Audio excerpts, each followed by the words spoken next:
안녕하십니까. 저는 무인차팀 김민수 학생입니다. 그래서 저희는 이제 주차 경로 계획 연구에서 이제 RRT 스타 경로 계획 알고리즘을 기반으로 연구를 진행했는데, 이제 신입생분들이나 이제 좀 익숙하지 않으신 분들이 있을 것 같아서 간단하게만 이제 소개를 드리겠습니다.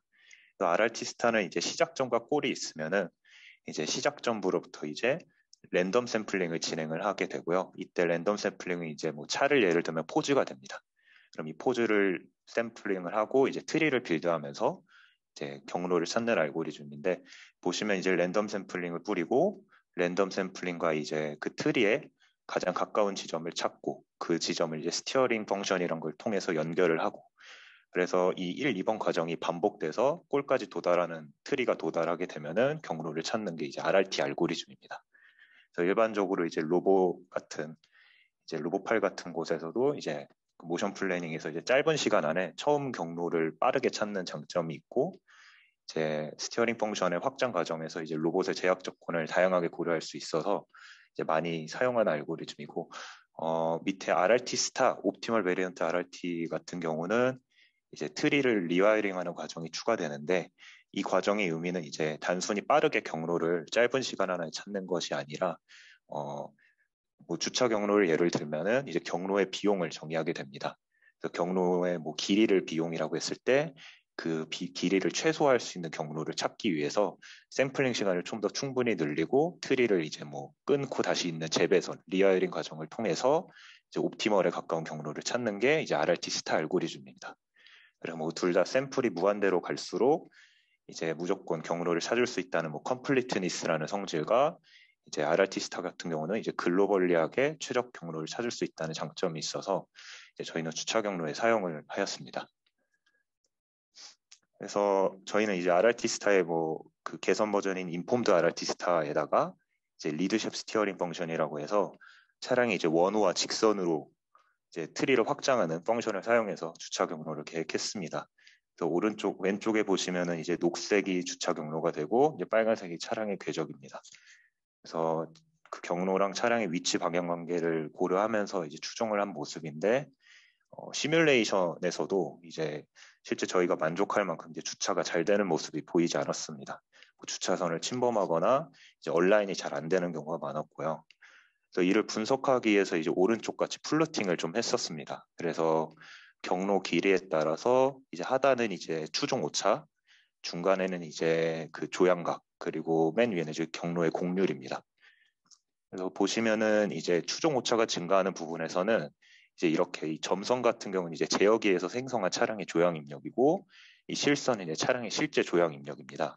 근데 이런 제어 입력을 차량의 조향이 따라가지 못하는 것을 발견하였고요. 이걸 왜 그럴까라는 생각을 해보면은 이제 제어기가 생성한 입력 같은 경우는 이제 약 마이너스 200 디그리에서 200 디그리로 조향을 순간적으로 변화시키는 제어 입력을 생성했는데, 실제 차량은 이제 핸들을 돌리는 속도도 이제 한정이 되어 있기 때문에 이제 제어 입력을 따라가지 못하게 되고, 이런 부분이 발생하는 곳은 이제 곡률이 불연속한 부분에서 이제 발생하였습니다. 그래서 저희는 이제 주차 경로 계획의 주차 오차를 좀 줄이기 위해서 그러면 곡률을 연속적으로 변화시킨 경로를 계획해야 되겠다는 생각을 했고, 이제 리드셉이라는 아까 그 조향 원호와 직선으로 확장하는 게 아니라 이제 하이브리드 커버처라고 해서 이제 클로소이드 곡선을 같이 사용해서 조향을 확장하는 방법으로 이제 개발을 하였습니다. 그래서 왼쪽에 보시면 이제 카 모델은 이제 어떤 그 경로를 계획할 때 차량 모델인데, XY 세타는 차량의 위치와 방향이 되고요. 이 차량의 키네매틱 바이시클 모델에서 이 B 값은 이제 차량의 앞바퀴와 뒷바퀴의 간격, 그리고 이 파이 값은 이제 바퀴가 회전한 각도입니다. 그래서 리드셉이 고려하는 컨스트레인트를 보면은 이제 차량의 오리엔테이션 변화를 고려하게 되는데, 이 오리엔테이션 변화는 이제 경로의 곡률과 동일하게 됩니다.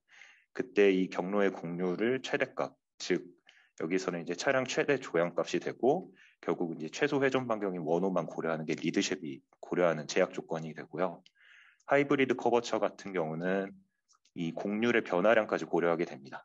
이 카파 프라임이 고려하게 돼서 이 시그마라는 변수는 이제 차량의 그 조향 변화와 연관이 되고, 결국 이제 차량의 그 최대 조향 속도까지도 고려할 수 있는 게 이제 하이브리드 커버처 스티어링 펑션이 하는 내용입니다. 그래서 오른쪽에 예를 보시면은 리얼리스트한 샘플이 있고 랜덤 샘플이 뿌려졌을 때 트리를 확장했을 때 리드셉과 HC가 확장한 그 경로입니다. 그래서 아래 플롯을 보시면은 이제 리드셉은 갑작스럽게 곡률이 불연속했던 것에 반면 이제 HC를 쓰게 되면은 곡률이 이제 연속적으로 변하는 선형적으로 변하는 곡선, 클로소이드 곡선으로 이제 곡률을 연속적으로 변하는 경로를 계획할 수 있게 됩니다. 여기서 이제 컨티뉴어스 커버처에 대한 것도 나와 있는데 기본적으로 이제 하이브리드 커버처, 컨티뉴어스 커버처 둘 다 동일하게 클로소이드를 사용하게 되고요. 그 둘의 차이는 이제 차량이 그 전후진을 전환하는 지점에서 이제 곡률을 불연속하게 할지 연속하게 할지입니다. 근데 실제 하이브리드 커버처는 이제 사람도 주차할 때 차량을 정지하고 이제 핸들을 제자리에서 돌려서 방향을 변화시키기 때문에 이제 하이브리드 커버처 또 CC보다 더 경로의 길이도 감소해서 저희는 HC를 사용했습니다. 그래서 나아가서 이제 사실 제어 성능이 이제 조향의 속도뿐만 아니라 조향을 또 얼만큼 빠르게 가속해서 돌리는지 가속도까지 고려하는 스티어링 펑션 연구도 있고요. 이거 같은 경우는 이제 클로소이드 곡선이 아닌 이제 큐빅 스파이럴이라는 걸 사용을 하게 되는데 이제 제가 실험적으로 이 세 개를 다 써본 결과 실제 그 최대 조향각이나 이런 조향 속도만 고려하는 경로만 계획해도 충분히 이제 주차 오차가 많이 감소했고요. 큐빅 스파이럴을 쓰는 이런 G3 컨티뉴어스 패스라고 합니다. 이런 패스를 빌드에서 쓰는 게 제일 이상적이지만 아무래도 이제 클로소이드를 계산하는 그 HC 함수보다 계산 시간이 오래 걸려서 저희는 이 HC를 써서 주차 경로를 계획했었습니다. 그래서 왼쪽에 보시면 이제 곡률이 불연속인 주차 경로를 추종할 때 실제 차량으로 실험을 했었던 결과입니다. 그래서 보시면은 이제 똑같이 시뮬레이션과 동일하게 차량의 제어 입력이 차량의 조향을 속도를 고려하지 못하고 따라가지 못해서 이제 끝에 주차가 다 됐을 때도 위치 오차가 커지고 이렇게 방향 오차가 커지면서 이제 주차선을 침범할 정도로 이제 주차가 완료됐었고요. 이제 오른쪽 같은 경우는 이제 곡률이 연속인 주차로 경로를 계획했을 때 결과고 이제 끝에 이제 원호를 따라서 차가 주행하고 클로소이드 곡선 그리고 직선을 주행하면서 이제 곡률이 부드럽게 변하게 되기 때문에 조향 또한 부드럽게 제어가 되면서 주차를 완료하는 걸 보았습니다. 제 발표는 여기까지입니다. 감사합니다.